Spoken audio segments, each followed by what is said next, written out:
Eto na naman yung tito ko na gagawin ng lahat mapasaya lang kami. Huwag kayong lasing kasi yan na. Hindi na niya alam yung pinagkagawa niya dyan. Kasi pag hindi yan nakainom, ay sure lang ako, hindi niya yan gagawin. Ayan na. Takam na siya sa buto, parang aso, padila-dila.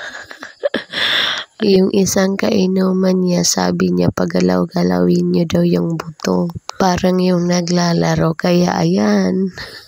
Tingnan mo naman yung itsura niya, nakakatawa talaga. Tawang-tawa talaga kami dyan habang binibidyohan siya. Gagawa daw siya ng content baka sakaling mag-viral. Kaya kung ano yung sasabihin sa kanya na ganito yung gawin mo, magganyan ka, ay talagang gagawin talaga niya. Halos makaihi na kami dyan sa katatawa. Ayan na, tingnan mo naman yung itsura niya.